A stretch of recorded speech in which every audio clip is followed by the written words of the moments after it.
A graça e a paz do Senhor Jesus, estamos aqui mais uma vez para trazer o resumo da nossa lição. Hoje nós estamos estudando a lição de adulto nesse trimestre e hoje nós vamos apresentar aqui essa lição aqui abençoada, essa lição de número 6, nós vamos hoje estudar ela. O título da lição é a condição do gentio sem Deus. O nosso texto áureo está em Efésios capítulo 2, versículo de número 11. A nossa verdade prática, ela diz: outrora sem Deus, por meio de Cristo ao gentio, tornaram-se descendência de Abraão, herdeiros da promessa. Então, isso que nós vamos estudar, e a nossa leitura bíblica em classe, ela se encontra em Efésios capítulo 2, versículo 11 e 12, e Romanos capítulo 4, versículo 12 a 14, tá? Fica aí conosco até o final. Se você ainda não se inscreveu, aproveita aí para se inscrever.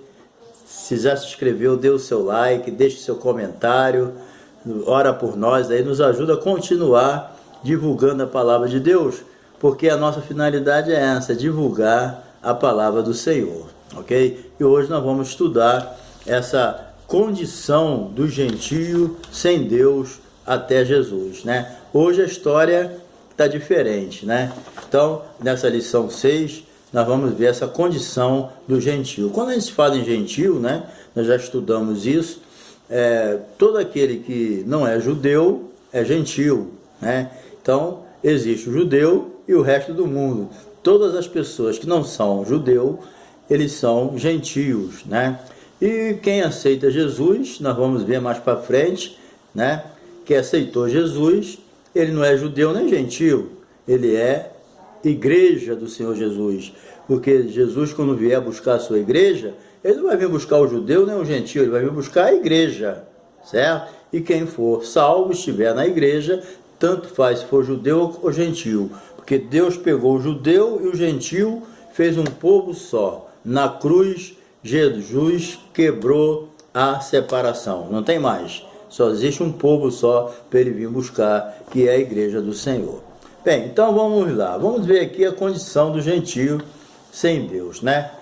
Os gentios, eles não tinham parte, né, com a promessa de Abraão, porque eles não eram herdeiros da promessa, porque Deus, ele fez uma promessa a Abraão. E nós vamos ver nessa epístola aqui aos Efésios, né, dentro dessa promessa, a condição que se encontrava a posição dos gentios, né? Qual era essa posição? Nós vamos ver aqui. Eles eram considerados incircuncisos, ou seja, separados da comunidade de Israel, sem Deus, sem paz, né? E longe das promessas, e eles não tinham nenhuma esperança. A verdade é essa: os gentios, eles viviam no mundo sem nenhuma esperança, certo? Tudo isso antes de Jesus vir, né, e abrir a porta da salvação para todos. Mas, na verdade, sempre foi o desejo de Deus salvar a todos, né?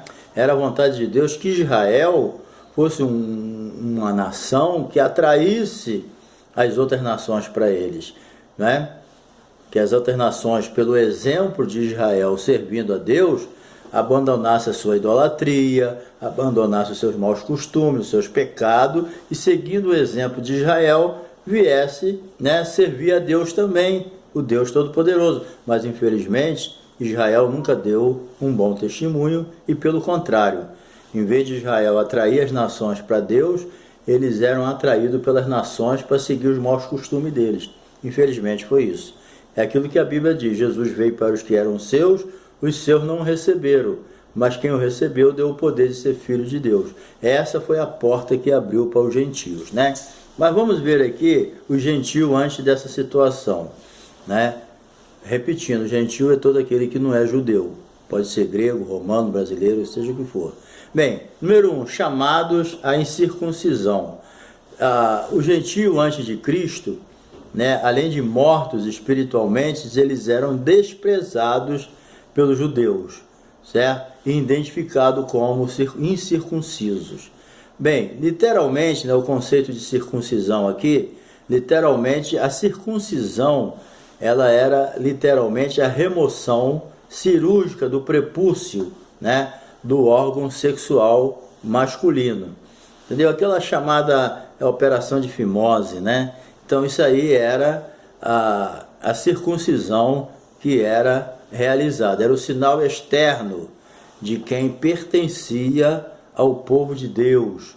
Era o sinal externo de quem pertencia à velha aliança, né? A aliança que Deus fez com Abraão. Deus falou com Abraão, fez um pacto com ele. Então, a circuncisão, né, era realizada ao 8º dia de vida. A pessoa nasceu com 8 dias, ele já era circuncidado. E, na verdade, quem não era circuncidado era excluído da aliança, entendeu? Quem não era circuncidado, ele não fazia parte do povo de Israel a partir, né, da lei. Então, quem não era circuncidado era excluído da aliança. A circuncisão, ela tornou-se um sinal, né, que diferenciava os judeus dos demais povos. Bem, vamos lá. Estamos aqui agora no número 2, o significado religioso da circuncisão. Bem, o seu significado religioso apontava para a santificação, porque infelizmente era uma rotina, né, dos povos em volta ali e até dos próprios israelitas, né, a corrupção, as práticas de idolatrias que sempre eram fortemente relacionadas à sexualidade depravada, né? Existiam as deusas do sexo e nos templos eram praticados sexo de tudo quanto é jeito, uma depravação generalizada, né? A circuncisão, ela entra querendo santificar essa parte. Então, devido a isso, a circuncisão, ela simbolizava a aliança de purificação exigida por Deus ao povo escolhido. Então os judeus, né, por causa dessa circuncisão, eles se recusavam até comer, né, com as pessoas que não fossem circuncidadas, que eles chamavam de incircunciso, né? Na número 3 aqui, a circuncisão do coração. Embora os gentios não faziam parte da circuncisão, né, Paulo entendeu o sinal dos judeus era apenas humano. Quer dizer, embora houvesse, né, esse valor que era dado à circuncisão, porque o problema não era só no aspecto físico, mas era o compromisso, né, que Deus assumiu com o povo judeu através da circuncisão. Porque o que valia mais ali era a palavra, né? Quando Deus chamou Abraão e fez esse compromisso com ele, Abraão tinha que fazer a parte dele, e Deus, com certeza, a parte de Deus ele sempre faz, né? Mas o que valia mais ali era a palavra, era o compromisso, certo? Porque nós vamos ver mais à frente que muitas vezes o sinal externo era correto, mas o coração mesmo não estava voltado para Deus. Então não adianta, a pessoa se circuncidava, mas o seu coração não. Ele continuava com o coração duro, né, para Deus, certo? Aquela palavra que Jesus disse, que está lá no Velho Testamento: esse povo me honra com os lábios, mas o coração está longe de mim. Para Deus não interessa, Ele conhece o coração, né? Eu posso até enganar as pessoas com a minha religiosidade, mas Deus eu nunca vou enganar, certo? Então o apóstolo Paulo começa a mostrar aqui que o valor da circuncisão, a verdadeira circuncisão, é do coração. É o coração nascido de novo, é o coração convertido de verdade para Deus, entendeu? Lógico que a circuncisão do prepúcio, né, do órgão sexual do homem, teve o seu tempo, teve o seu valor, né? Mas de Jesus para cá, né, depois que ele cumpriu o seu ritual, agora a circuncisão era interior, certo? É do coração. Então, mas os judeus, vamos ver aqui mais para frente, eles queriam continuar prevalecendo a circuncisão externa. Mas Paulo travou uma batalha para mostrar a ele que aquela circuncisão já era. Deus queria era o coração, certo? Convertido, certo? Então, o apóstolo mostra a verdadeira circuncisão foi feita no coração. Sendo assim, o sinal de quem pertencia a Deus não é nem a circuncisão, nem a incircuncisão, mas sim o ser nova criatura. Gálatas 6,15. Então, o apóstolo aqui, inspirado pelo Espírito Santo, ele está dizendo que o verdadeiro sinal, a verdadeira circuncisão é do coração, entendeu? Então, a questão agora não é nem a circuncisão, nem a incircuncisão, mas a pessoa ter nascido de novo, ser uma nova criatura em Cristo Jesus, entendeu? Então, nós vamos ver aqui no número 4, a circuncisão da nova aliança, tá? O assunto circuncisão gerou muitas discussões, certo? Entre judeus e gentios. Paulo mesmo, né, teve que enfrentar isso muitas vezes. Aquela reunião ali, né, de Antioquia, aquele concílio ali de Jerusalém, começou em Antioquia. Por quê? Porque os judeus se infiltraram na igreja e queria que os gentios que aceitassem Jesus se circuncidassem. Então, ali naquele concílio foi decidido que os gentios não precisariam mais circuncidar. Graças a Deus que os apóstolos entenderam essa mudança que houve da velha aliança para a nova aliança.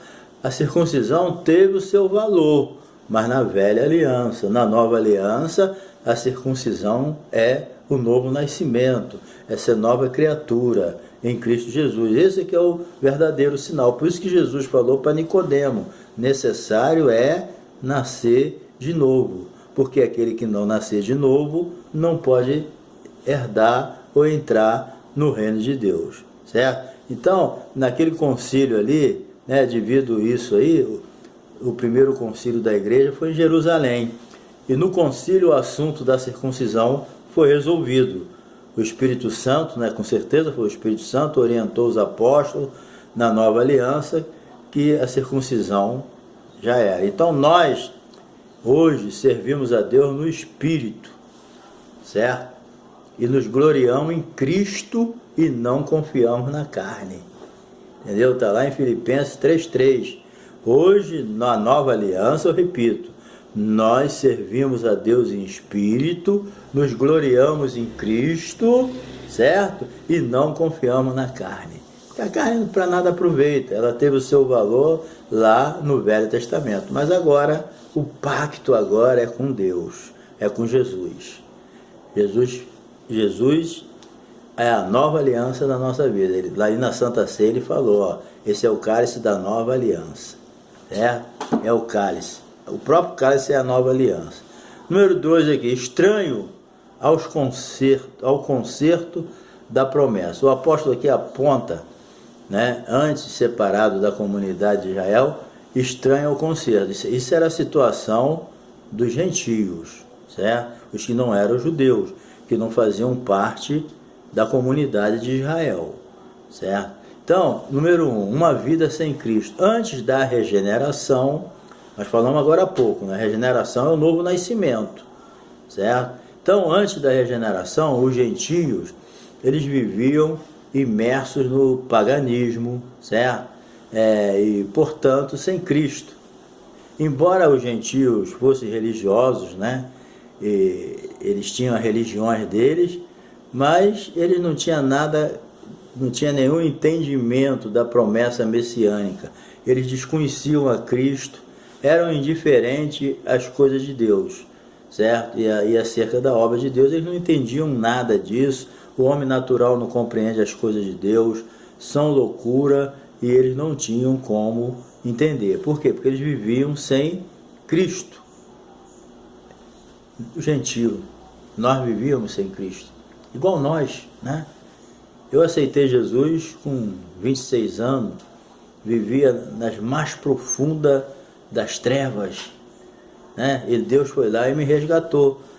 Eu vivia da minha religião, vivia na escuridão, vivia afastado de Deus, era indiferente, eu nem sabia que Jesus salvava, nem sabia disso. Para mim Jesus até era uma vez eu li a Bíblia, até quase chorei pelo sofrimento de Jesus, porque eu falei, puxa vida, como esse homem bom sofreu. Então eu tinha Jesus como uma boa pessoa, mas não como meu Salvador, nem pensava nisso, né? Então quando eu aceitei Jesus, quando eu escutei, né, eu nem me lembro quando eu aceitei, o meu estado era terrível, mas eu sei que eu fui lá na frente, eu sei que dali para lá eu continuei indo para a igreja, eu ficava meio confuso, porque uma hora chamava Jesus de Senhor, outra hora chamava o Pai de Senhor.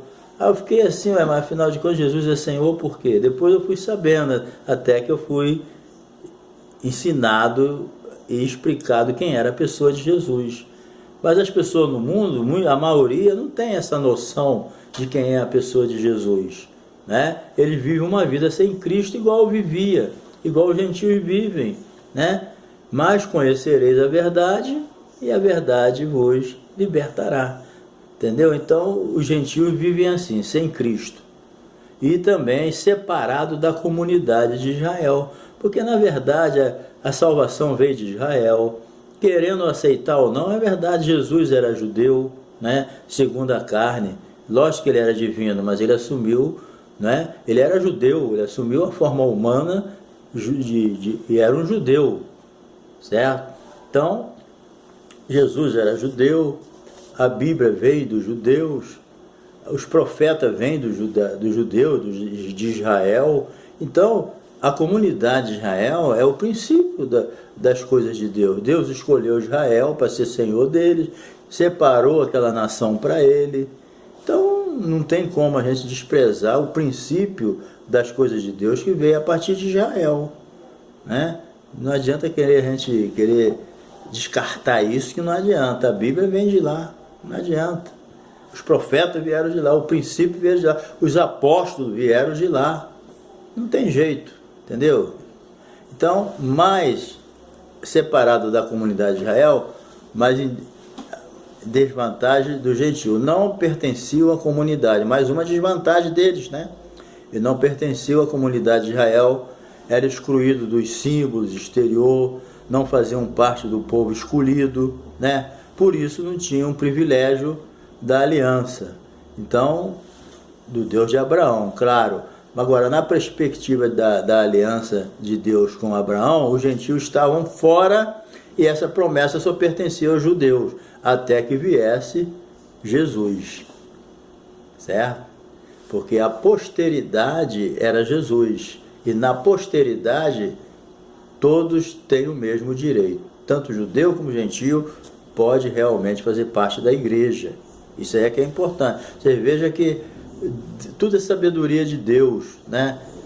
Toda essa problemática, esse aparente desprezo aos gentios, mas você vê que o interesse de Deus era pelas outras nações. Israel tinha essa finalidade de atrair as nações a Deus pelo seu bom comportamento. Só que Israel falhou, certo? Israel falhou nessa parte. Deus levantou a igreja, porque os planos de Deus não se frustram. Se eu não levar avante, Deus levanta outro. Israel não conseguiu levar adiante, Deus levantou a igreja. Pronto. E as portas do inferno não vão prevalecer contra a igreja. Então, o terceiro aqui, alienados dos pactos. Nós vemos aqui primeiro, né? Os gentios tinham uma vida sem Cristo, certo? Segundo, separado da comunidade de Israel. Terceiro, alienados dos pactos da promessa. Entendeu? Então, uma vez separado da comunidade de Israel, os gentios desconheciam totalmente vários pactos que Deus estabeleceu com os patriarcas israelitas. Entendeu? Todos esses pactos, eles giravam em torno da grande promessa do advento do Messias, certo? Teve o pacto abraâmico, mosaico, davídico. Então, os gentios não tinham noção de nada disso, mas todos esses pactos estavam ligados e girava em torno do Messias, né? Porque o Messias ia chegar, e chegou, e foi Jesus, né? Então, agora, eles não tinham noção de nada disso, mas agora, né, uma vez regenerados em Cristo, é revelada a grandeza do amor divino. Então, quando nós aceitamos a Jesus e passamos pela obra da regeneração, que é o novo nascimento, então a gente começa a entender o amor de Deus. A gente começa a entender quanto que a gente era pecador e quanto que Deus nos amou. Nós vimos na lição passada que tudo que recebemos da parte de Deus é porque Ele é riquíssimo em misericórdia.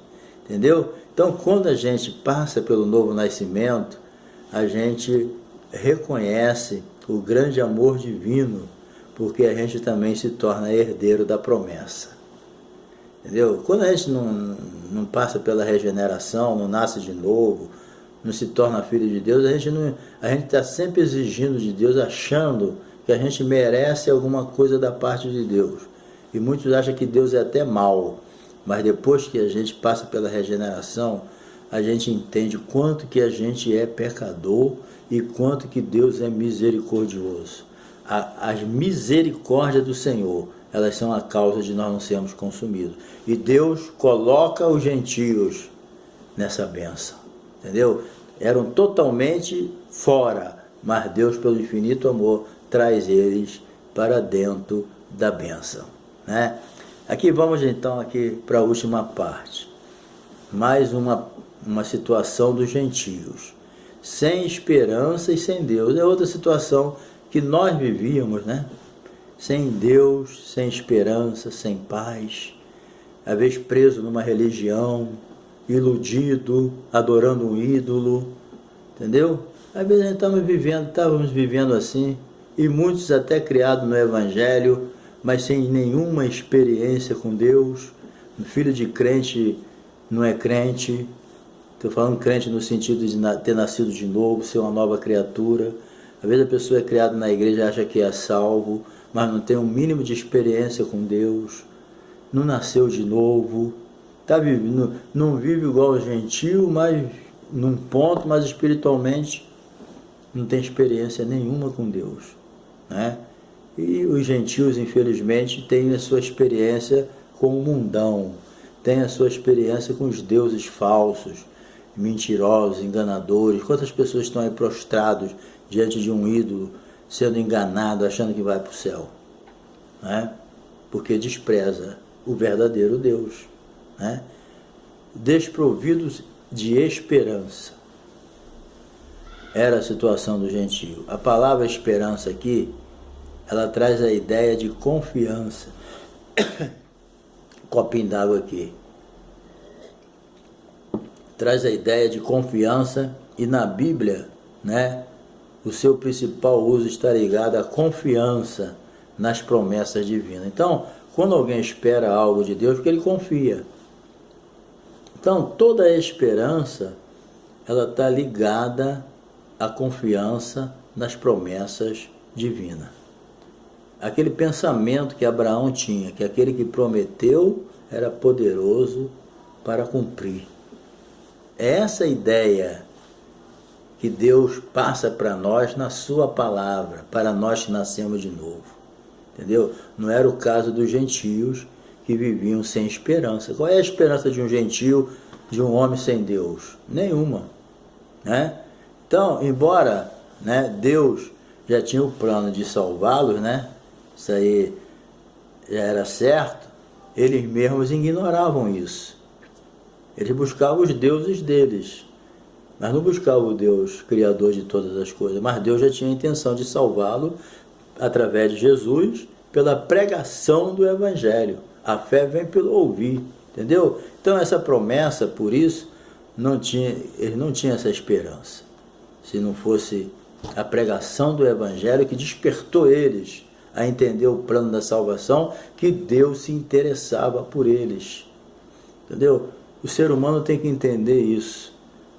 As pessoas pensam que eles se interessam por Deus, mas não, é Deus que se interessa pela gente. É Deus que manda pregar o Evangelho. É Deus que anda atrás do homem. Entendeu? Então não é o homem que fica buscando a Deus. O homem busca Deus no lugar errado e de forma errada. Mas Deus não. Deus está buscando o homem através do Espírito Santo, porque Jesus falou, o Espírito Santo, quando vier, ele vai convencer o homem do pecado, da justiça e do juízo. Então é o Espírito Santo. Deus sempre está procurando o homem para trazer ele a responsabilidade da vida eterna. Mas o homem às vezes rejeita, não quer. Mas a igreja vai continuar pregando o Evangelho. Então a situação dos gentios antes de Cristo era essa: sem Deus, sem paz e sem esperança. E sem saber qual o caminho certo. Por isso que Jesus se apresentou de uma forma única. Eu sou o caminho, a verdade e a vida. Ninguém vai ao Pai, a Deus, a não ser por mim. Entendeu? Então, essa esperança, essa ausência de Deus, ela elimina a esperança. Que tudo nesse mundo passa, mas aquele que faz a vontade de Deus permanece. E também, número 2 aqui, sem Deus no mundo. A expressão aqui sem Deus não significa que os gentios não serviam ou não acreditavam em nenhuma divindade. Nós já falamos que eles eram idólatras, né, politeístas e adoravam vários deuses. Era uma sequência, né? Deus da chuva, Deus do sol, Deus do rio, Deus da sombra, Deus Deus da colheita, Deus da miséria, Deus das enfermidades, Deus da cura. Então, existia tanto deuses que não dava para contar. A própria China, né, a Índia, parece que tem milhares e milhares, tem milhões de deuses, parece que a China tem. Então, é assim que vive o gentio. Mas só que hoje é diferente. Hoje há uma esperança. Jesus é a única esperança. Entendeu? Então, quando diz que eles estão sem Deus, não quer dizer que eles estão sem religião. Eu sempre digo, religião não salva, quem salva é Jesus. Nós não servimos a uma religião, nós não fazemos dogma, nós servimos a uma pessoa chamada Jesus. É Ele que é o caminho, é Ele que é a verdade, é Ele que é a vida. Entendeu? Então, os gentios adoravam vários deuses devido ao seu paganismo, viviam no paganismo, estavam alienados de Deus, viviam escravizados aos falsos deuses e nas densas trevas espirituais, certo? Então, esse quadro pintado agora do gentio foi mudado como? Através de Jesus. Quando Jesus morreu e ressuscitou, uma nova porta se abriu. Quando Jesus morreu e ressuscitou, uma nova esperança surgiu, uma nova oportunidade. Entendeu? Jesus deu uma nova oportunidade para a humanidade. A humanidade, em Adão, ela fechou a porta, mas em Jesus a porta abriu de novo. Eu sou a porta. Quem entrar por mim, entrará e sairá e achará pastagem. Então, em Jesus a gente tem essa liberdade. Jesus acendeu uma nova esperança no coração do homem que estava perdido eternamente. Querido, então, era essa a situação dos gentios. Então, nós vamos ver agora na próxima lição, né, nós vamos ver Cristo é a nossa reconciliação com Deus. É o complemento aqui dessa lição, mostrando a outra cara, a outra parte, tá bom? Então, era essa a nossa situação, mas graças a Deus que nos dá a vitória por Cristo Jesus, tá bom? Deus te abençoe e com certeza esse despertamento que trouxe essa lição falou no nosso coração, tá bom? Que Deus te abençoe, até a próxima lição. Não se esqueça do seu like nem da sua inscrição, tá bom? E dá o toquinho no sininho aí, tá bom? Para receber novos vídeos. Um abraço.